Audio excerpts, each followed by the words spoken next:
Habari zenu? Salama. As I had said earlier, if there is a big lie that has been given in the last 1 year, that it should actually be put in the Guinness Book of World Record, that's the biggest lie of the year, is being told that the people of this region are shareholders in this government.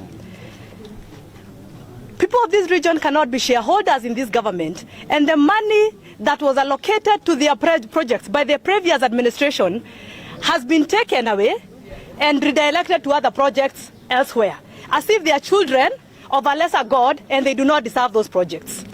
Also, money man, we have seen issues of water, our roads that were ongoing and money had already been allocated is no longer there. Those roads are not the continuation, the construction has halted. So we are asking, where is our money and why is it being taken elsewhere if indeed we are shareholders? And when our MPs try to talk about it and to voice our concerns, they are given a phone call and they are told do not talk about that matter. When our ministers try to address these issues within ministers from this region, when they try to address those issues from within their dockets, they are wanangolewa, wanapelekwa wizara zingine ndio waache kuongea hiyo maneno. Na ndio waogope na iwe onyo kwao na kwa wengine mambo ya Mount Kenya wasiongele. We are saying that is not our house. We have been taking comfort in someone else's house and saying we belong there. We have to build our own house where we can voice our concerns, where we will not be intimidated, where we will not be told that someone is holding a sword, ready to deal with us if we start asking questions. So I'm asking our people from this region, so that our leaders in parliament can have a voice. We need to build our own house called Jubilee, where if they are chased away from the other side or they are intimidated, they will have a place to call home. Jubilee is our liberation party. That is the party that is going to liberate us from this oppression. We cannot be staying in the oppressor's house and saying hiyo ni nyumba yetu tukona shareholding. From now moving on, we have to start a new movement where we go build our party Jubilee, and then from there start raising our voices, start challenging our MPs, our ministers to talk without fearing. We are not, I've said, we are not children of a lesser god.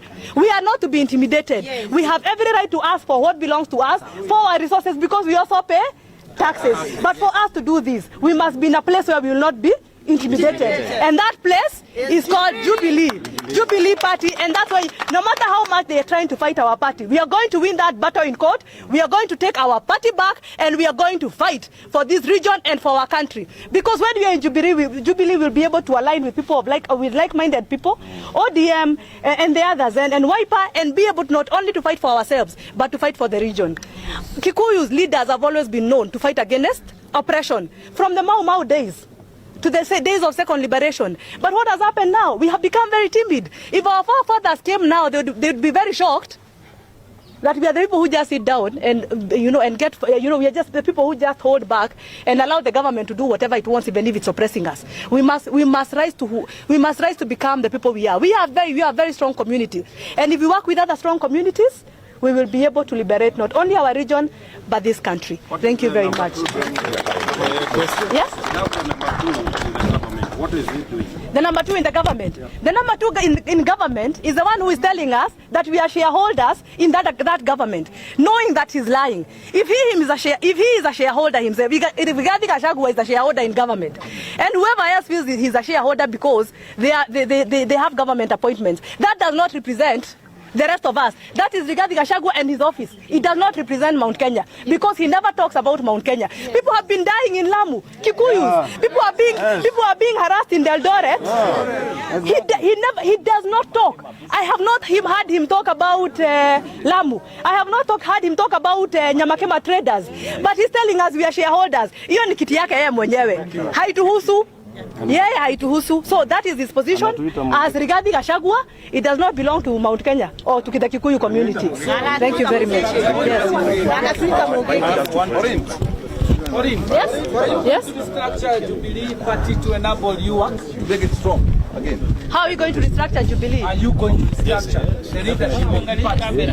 And also maybe move from Azimio coalition?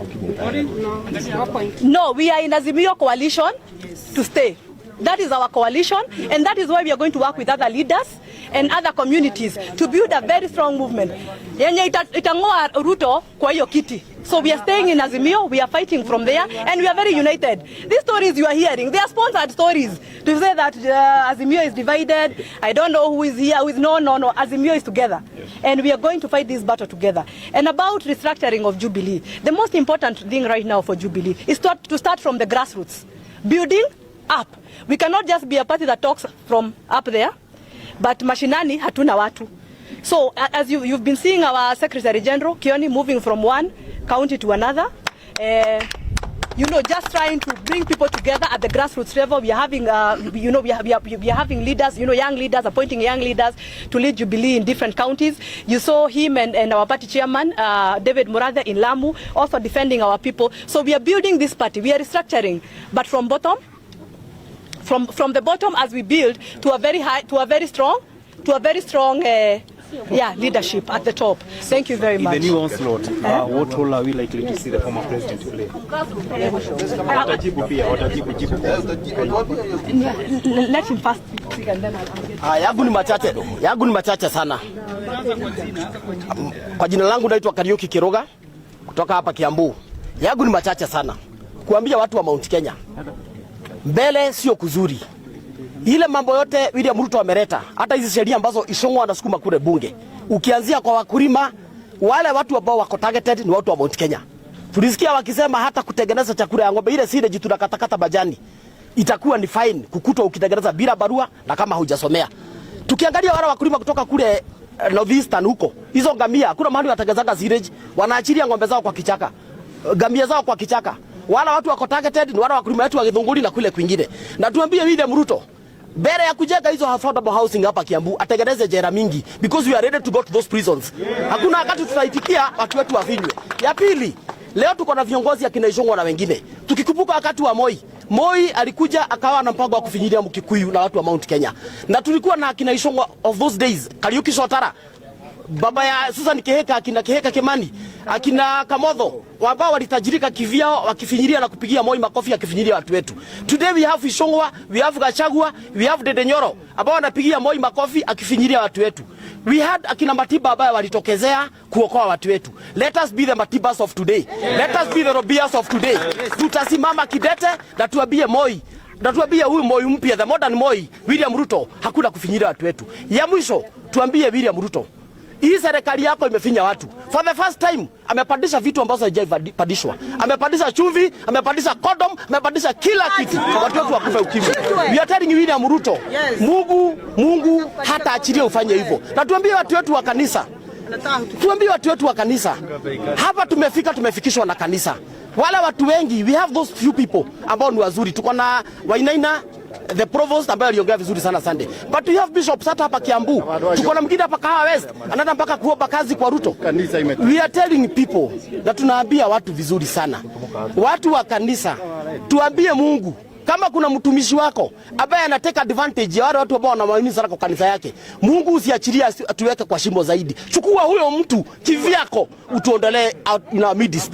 Nitafikisha hapo na Mungu awabariki. Haya, asanteni. Mimi naitwa Owen Wanjiko kutoka Kikuyu. Mahali huyo jamaa Ishongwa ataongea vile anataka. Tunataka kuongea siku ya leo tuseme kila mmoja wetu alisikia juzi rais akiongea. Rais alisema wameandika walimu 56,000 in Kenya. Ukifanya average ya hao walimu katika constituency yako, muko na walimu 200. Tukasikia pia maneno ya nyumba hizi za housing. Akasema pia wameandika 120,000 youth. Wagapi wameandikwa hapa Kikuyu? Vijana wetu wanafinyika hapa. Na tukizunguka tunaona ni vijana kutoka wapi wale wanakuja kufanya kazi hapa Kiambu. Ukiangalia kampuni kama KPLC wamejaza watoto wao hapa, na watoto wetu hapa bado wanahangaika. Ukiangalia huko Kikuyu wameanza kuangalia mashamba. Tuko na shamba kama ya Kari, wanataka kukula hiyo ati ni affordable housing, na tunajua wale wanatembea huko usiku. Ukiangalia huko Kabete kuna shamba pia ya shura walijaribu kuhamisha ione kama iko Kikuyu ili waweze kuimba. Tuko macho na tutakaa gangari na tunawauliza tutokee sisi wote tukemee hii serikali.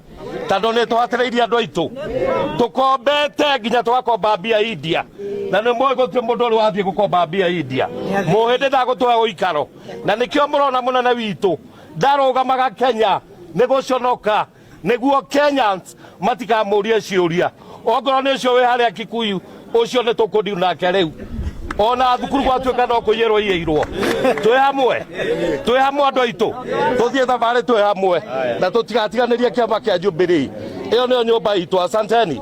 ngä support hau ha må thuri å gwä two Owen.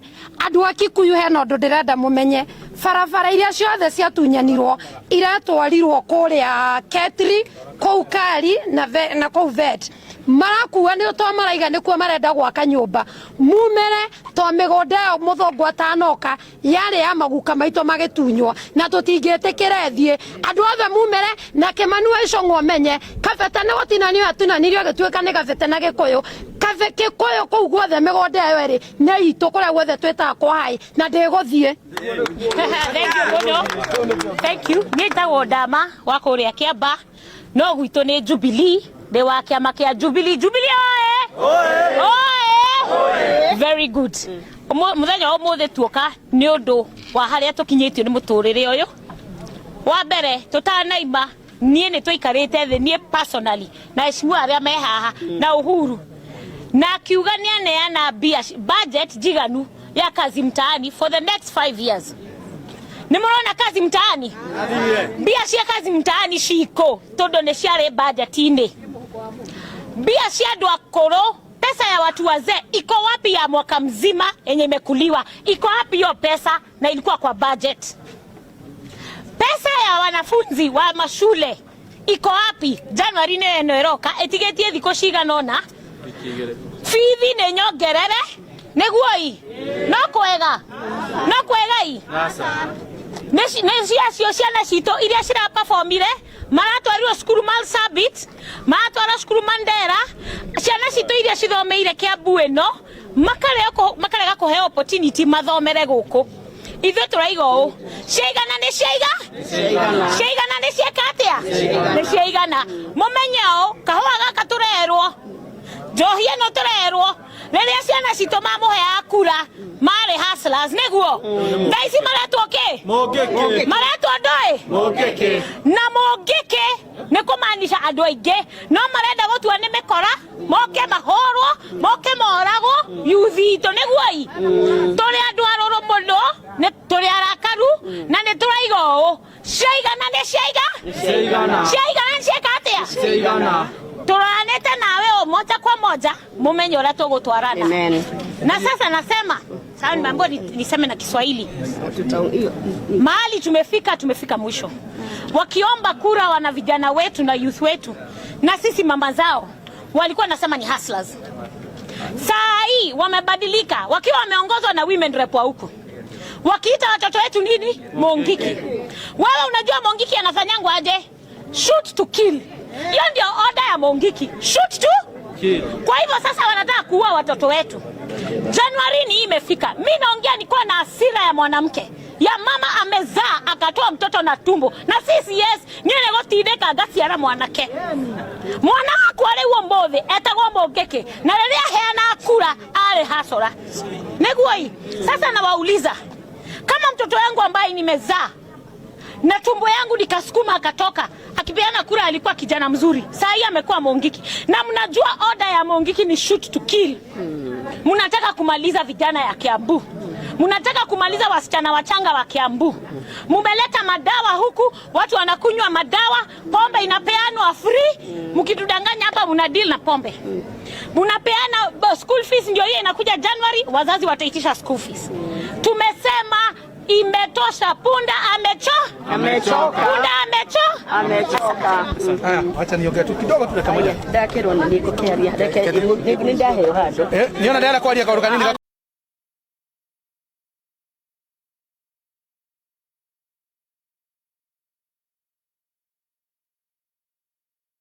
inakuja ndio hata gumu zaidi.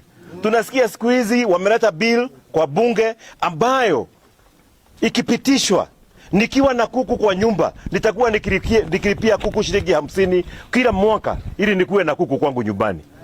Nikiwa na ng'ombe nitakuwa nikilipia ng'ombe 1000 kwa mwaka ili nikuwe na hiyo ng'ombe kwangu nyumbani. Hii mambo imekuwa imepita zaidi. Sasa hii mambo ya affordable housing, tukaambiwa kila mtu ambaye anafanya kazi atakuwa akilipa 1.5%. Ikabadilishwa ikatoa kutoka kwa levy ikakuwa ni tax. Sasa nasikia imerudi kwa bunge tena irudishwe ili hata yule mama bogo alikuwa halipi atakuwa akilipa 1.5%. Mtu wa boda boda atakuwa akilipa 1.5%. Yule alidanganywa akaambiwa ati hii serikali ni yake. Na mimi nauliza leo, kwa sababu controller wa budget alituambia katika Statehouse kwa wakati wa muda wa miezi 4 wametumia 531 million kwa hiyo nyumba kupika chai na kukula mandazi. Ukihesabu hiyo pesa inakuja shilingi 1635 kwa kila siku. Ukihesabu zaidi inakuja every hour wanakula 10,644 shillings. Na tunaambiwa ati tuko pamoja ati ni serikali ya hasara. Serikali ya mwizi. 23 million. Mnakubaliana kweli hiyo ni yetu? Ni monogetio ni horocio? Tulienda kwa hiyo budget committee, finance committee wakati wa finance bill. Wakatuambia mtatoa hii pesa ili maisha yenu itakuwa mzuri, mkiangalia maisha itakuwa mzuri. Juzi tumesikia tukiambiwa ati in 10 years time hii nchi vile itakuwa haijaonekana itakuwa nchi mzuri sana. Na mimi nikasema hiyo mambo ni ya uongo. Hiyo mambo tunaambiwa mimi naita ni philosophy ya kule Shakahora. Ile mahubiri tunapewa ni kama ile ya Shakahora. Ati kwanza tujiue leo ili kesho tukue na maisha mazuri. Haiwezekani. Na sisi tunasema hivi, tunataka maisha mazuri sasa na tunataka maisha mazuri even in future. Lakini sio tujiue sasa ili tukue na maisha mazuri ya kesho. Ndugu wadu waitu, mumechoka? Mumechoka? Mumechoka? Sheigana ni sheigana. Asante.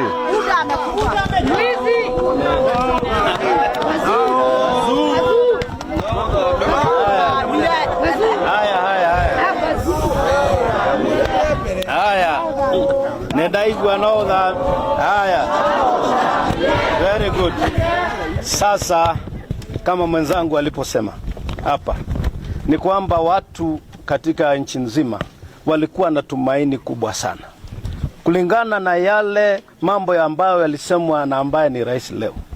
Akasema yeye ni mtu wa hasla na yeye anataka kuangalia maslahi ya hasla, na wengi ambao nyinyi mko hapa nyinyi ni mahasla. Vile amefanya ni kweli, ameangalia maslahi yenu kwa njia hii ya kwamba ametoa mafuta mahali ilikuwa shilingi 180 akapeleka 200 na kitu juu. Ameangalia maisha ama ameharibu? Ameharibu. Mtukufu rais. Juzi koti ikasema mambo ya housing levy hakuna.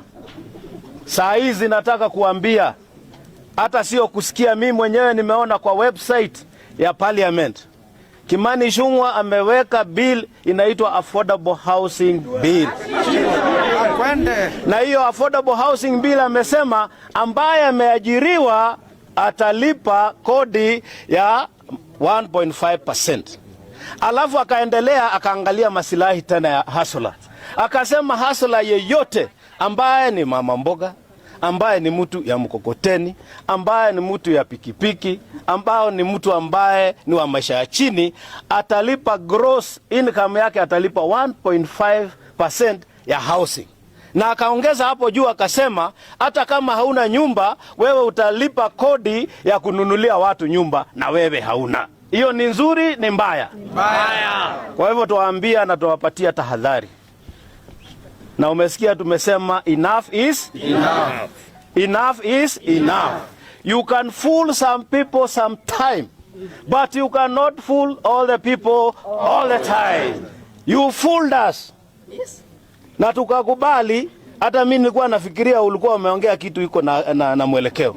Lakini leo hii walio hapa wengi walikupatia kura na wanasema ngo, ni lazima wewe uachane na maisha yao.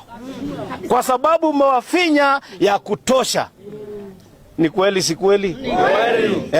Kweli.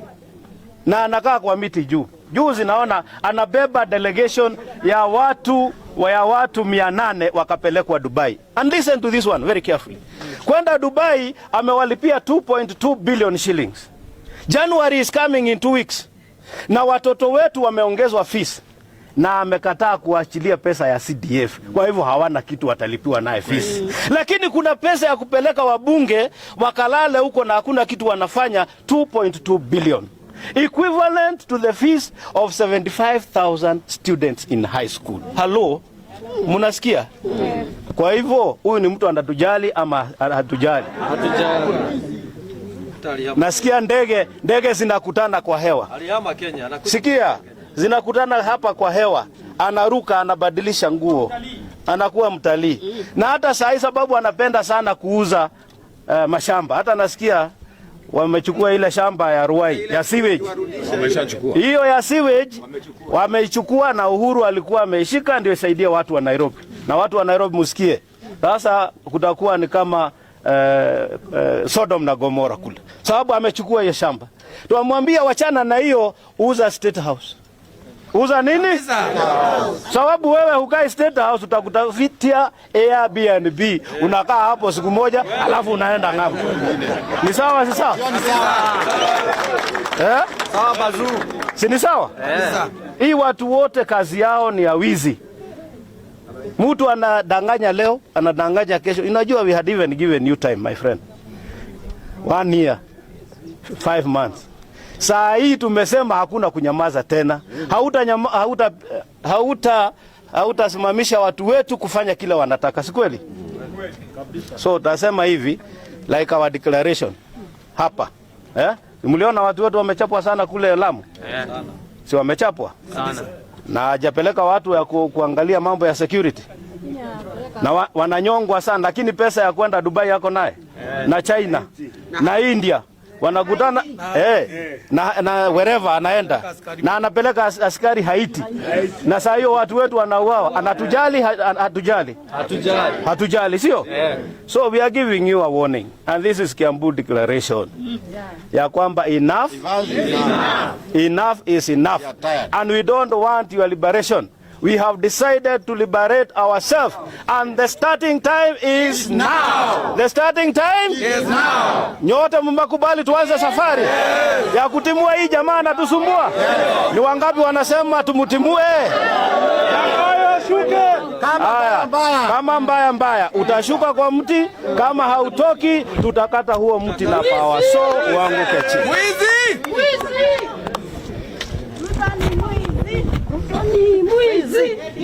Wamama mko? Tuko. Atumia mwekuo. Ni ndi handa ririkana uria tuthia mataneti tukaigua ruo.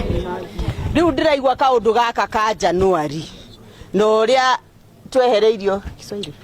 No uria twehereirio uhoro wa school fees.